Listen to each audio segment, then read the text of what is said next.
Comment ça se passe ici? Tout se passe bien comme vous pouvez le remarquer. Ils sont en pleine forme. Ils sont en forme, ils sont bien portants. Donc voilà. D'accord. En fait, comme d'habitude, vous savez, quand vous me voyez, c'est qu'il y a eu une question. Nos abonnés ont constaté également ce que nous utilisons dans nos loges. Comme vous pouvez le constater, nous avons du copeau, pour ne pas dire de la litière.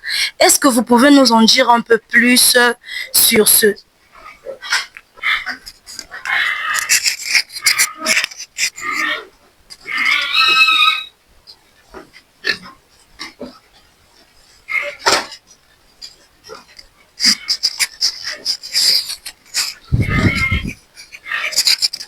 Très bonne question à propos de la litière. Effectivement, ce que nous avons dans les loges, c'est ce qu'on appelle de la sciure de bois.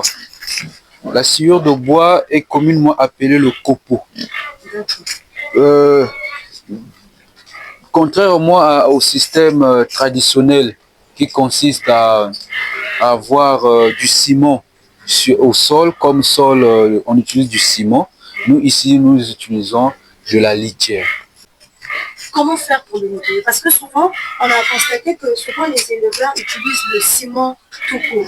Et là, ça leur permet de nettoyer, de renverser l'eau, ainsi de suite. Maintenant, avec le copeau, comment faire pour nettoyer les loges? Alors, pour nettoyer les loges avec du copeau, c'est plus simple. Vous voyez, par exemple, ici, ce qui est bien, c'est que les porcs nous facilitent déjà. Vous allez voir que partout ici, c'est propre. Mais ils ont choisi un coin où ils font leurs besoins. Donc, ils ont déjà un nom où ils vont uriner et faire tout ce qu'ils ont envie de faire. Et nous, chaque matin et chaque soir, tout ce que nous avons à faire, c'est ramasser les déjections que vous voyez au sol. Tout ce que nous faisons le matin, on vient, on ramasse. Le soir également, avant de leur donner l'aliment, on ramasse les déjections. Et après, on arrange. Si on se trouve qu'ils sont trop bouleversés, gaspiller la loge, on prend les râteaux, on arrange et nous avons une loge qui est propre. Est-ce qu'il y a une manière, est-ce que vous utilisez des produits? Des produits, parce qu'on sait que le copeau, c'est quelque chose qui absorbe souvent de l'eau, oui. tout comme les urines, parce que après cela, ça peut apporter plusieurs microbes également. Oui. Que faites-vous pour éviter cela? Alors oui, effectivement, pour entretenir ça, il ne suffit pas de venir renverser comme ça. Il y a des produits qui sont souvent utilisés pour pouvoir nettoyer. Il est très intéressé. Bizarrement, quand j'étais là, il ne voulait pas de moi. Mais comme il sait que ça, c'est la bosse qui est là, il est très intéressé. Donc, comme je disais, nous utilisons des produits pour entretenir. Le produit, bon, il y a un produit qu'on peut utiliser qui est le vinaigre, mais que nous n'utilisons pas. Nous utilisons plutôt des désodorisants naturels. Les désodorisants naturels là, sont ce qu'on appelle les micro-organismes bénéfiques. Les micro-organismes bénéfiques, ce sont des organismes vivants qu'on va produire à partir des fruits, d'un mélange que nous faisons, on va créer des micro-organismes vivants qui, eux, leur travail, c'est de se nourrir des micro-organismes nocifs. Donc, tout ce qui est négatif, tout ce qui se trouve dans les déjections, tout ce qui se trouve dans l'ammoniac et tout, et ils vont dévorer tout ce qui pourrait se développer au sein de votre loge. Donc, 2 fois par semaine, nous prenons ce produit que nous pulvérisons dans les loges pour pouvoir garder des loges qui ne sentent pas mauvais.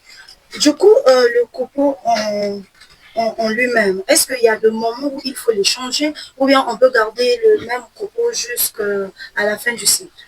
Généralement, puisque nous avons des cycles qui font 6 à 8 mois, ce que nous faisons souvent, c'est qu'au terme de chaque cycle, on change. Chaque 8 mois, nous sortons le copeau qui était là et nous remettons un nouveau. Donc, par exemple, là, vous allez remarquer que celui-ci, ce copeau-là, on l'a mis il n'y a pas longtemps Et donc, dans approximativement 8 mois, on va changer, on va sortir. Maintenant, de temps en temps, nous avons un petit stock.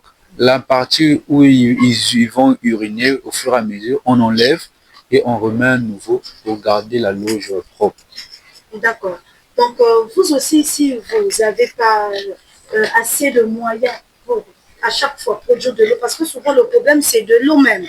Parce que quand vous êtes sur un terrain qui n'a pas, qui a les difficultés, excusez-moi, qui a les difficultés pour produire, avoir de l'eau, et vous aurez les odeurs dans vos fermes.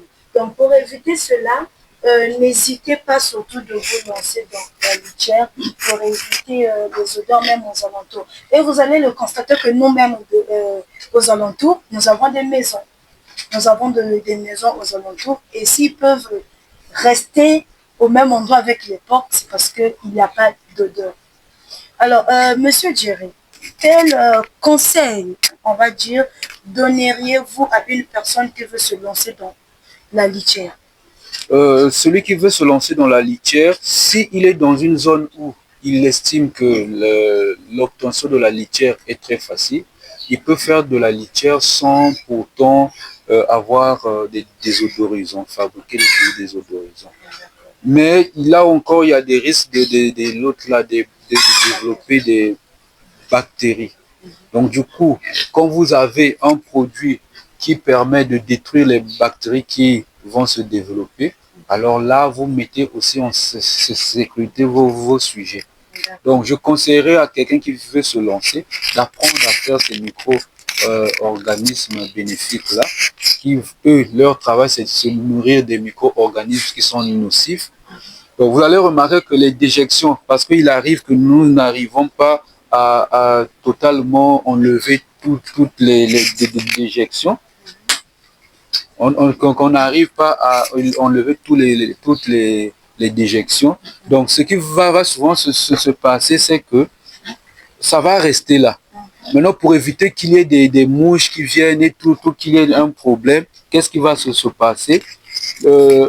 Les micro-organismes vont s'attaquer aux déjections et ça sèche très vite. Donc, ils vont se nourrir des nutriments qui se trouvent dans les déjections. Et au bout d'un jour, vous avez des déjections qui sont déjà sèches.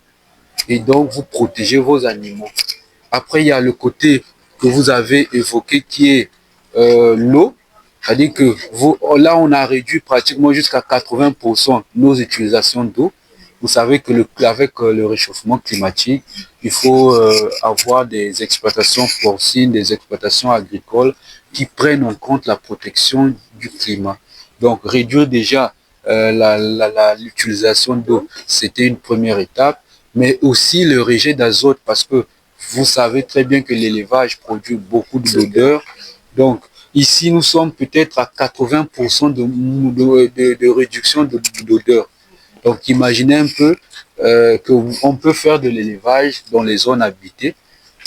Ça explique à quel niveau, à quel point le système sur litière est important. Une dernière question. Actuellement, on est effectivement dans un pays où tout avoir, il est difficile. Oui. Il est difficile. Est-ce que entre utiliser de la litière et utiliser tout simplement le ciment, les matériaux, le ciment simple, mettre les animaux, quelle est la méthode à choisir le mieux Alors, entre la litière et le ciment? Est-ce qu'il n'est pas préférable d'utiliser le ciment ou bien c'est mieux d'utiliser la litière entre les deux? Quelle est la méthode la mieux faite pour alors, choisir? oui, ça c'est une question très importante.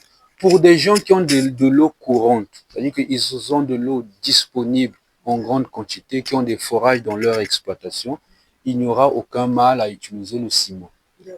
Il suffit que le bâtiment soit bien construit, qu'il y ait une pente qui permette d'évacuer automatiquement de l'eau, tout élément liquide, que ce soit les urines, que ce soit de l'eau du bâtiment, vous pouvez utiliser de l'eau tant que vous avez de l'eau courante. Maintenant, si dans la zone, par exemple, là, actuellement, il y a quand même des problèmes d'eau dans notre zone et tout. Donc, voilà pourquoi On s'est rapproché de nos amis anglophones qui nous ont appris comment faire ce système-là, tout en garantissant la bonne santé des animaux. Et ça grâce à vos formations. Oui, bien sûr. Il y avait eu plusieurs formations. L'Ouganda, par exemple, en Ouganda, j'ai pu apprendre comment faire les litières profondes. Et quand j'ai appris ça, ils ne voulaient pas. Chez eux, les micro-organismes bénéfiques sont vendus déjà fabriqués, ce qu'on ne pouvait pas trouver au Congo. Après, nous avons donc trouvé un moyen de pouvoir fabriquer ça nous-mêmes. Et c'est grâce aux Nigérians que nous avons appris comment fabriquer les micro-organismes indigents qu'on va pulvériser, qu'on pulvérise 2 fois dans la semaine pour pouvoir entretenir. D'accord. Donc, merci à tous ceux qui nous ont suivis sur notre page. Pour vous qui venez à peine de tomber sur notre vidéo, n'hésitez surtout pas de liker, de commenter et de s'abonner. Surtout activer la cloche de notification pour ne rien rater de nos prochaines publications. On se retrouve à bientôt pour de nouvelles questions et toujours répondre à vos préoccupations. À plus.